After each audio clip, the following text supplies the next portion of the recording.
नमस्कार जय Jagannath chit city of my life रे आपण समस्त को वेलकम। आज मु आपण मानक गुलुगुलार रेसिपी शेयर करी जोटा कि एकदम आमर जलखिया दुकानी परी बाहर क्रिस्पी आउ भितर सॉफ्ट होइतिबो। वीडियो टी लास्ट जाए देखंतु जानि परिबे गुलगुला आमर केमिति घरे परफेक्टली तैयारी करि परिबा तार सबु टिप्स मु ई वीडियो रे शेयर करिछि। तेबे चलंतु रेसिपी स्टार्ट करबा। फर्स्ट ये मुझे गोटे जगार 2 कप अट्टा नहीं जाइए। जो कप रे मु 2 कप अट्टा नेली से कप रे ये मुझे देखई दूची 3/4 कप सुजी एवं 3/4 कप चीनी। चीनी गोटा नहीं एठी मु टिके पेसिकी ताकू नेइची पाउडर फॉर्म रे, जा फल रे हमर चीनीटा सुजी रे मिसिबाकू आ बेसी टाइम लागबनी, जल्दी से मिसी जिवो। फ्लेवर पाई एठी मु गोटे चमच पान मधुरी नहीं जाइए। या पर गोटे छोट पिंच लुण आम ये दबा। 3 ରୁ 4 चमच एठी मु रिफाइन तेल दे देछि।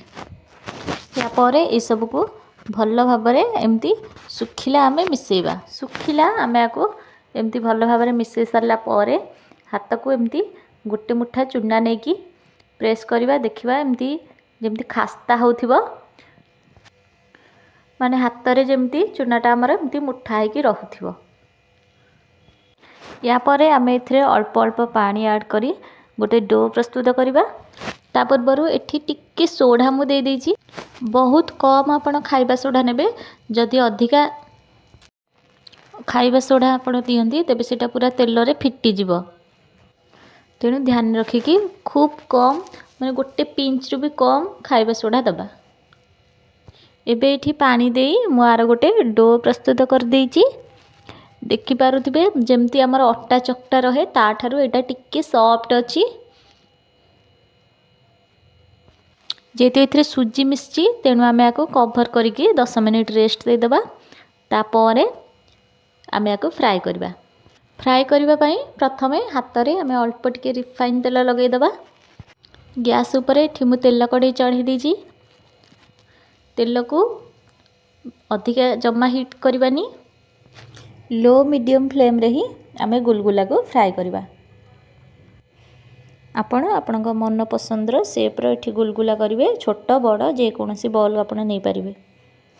एठी मु मीडियम साइज रो बॉल नैछि। देखि पारुथुवे तेल बहुत कम हमर हीट हेछि। सेमिति हीट हेले हमर एटा खास्ता है कि धीरे धीरे सिजिबो।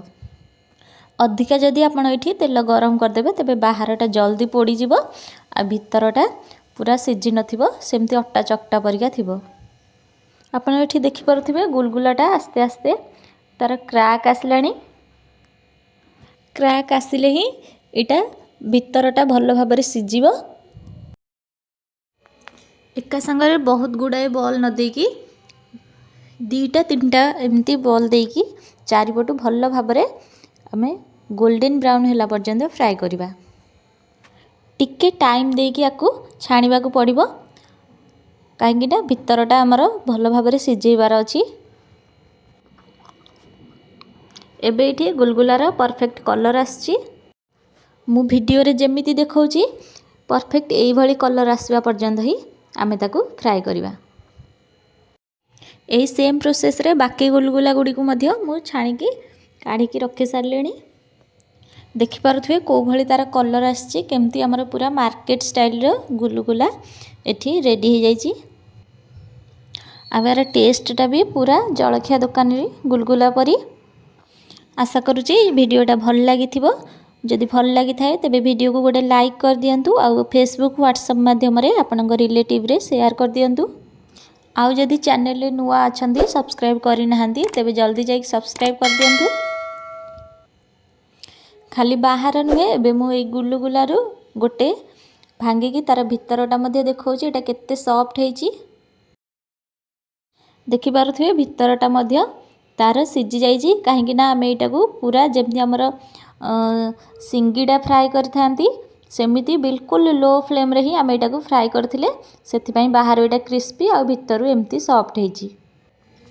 वीडियोटी को शेष पर्यंत देखिथिबारु अनेक अनेक धन्यवाद। रहुछि नमस्कार जय जगन्नाथ।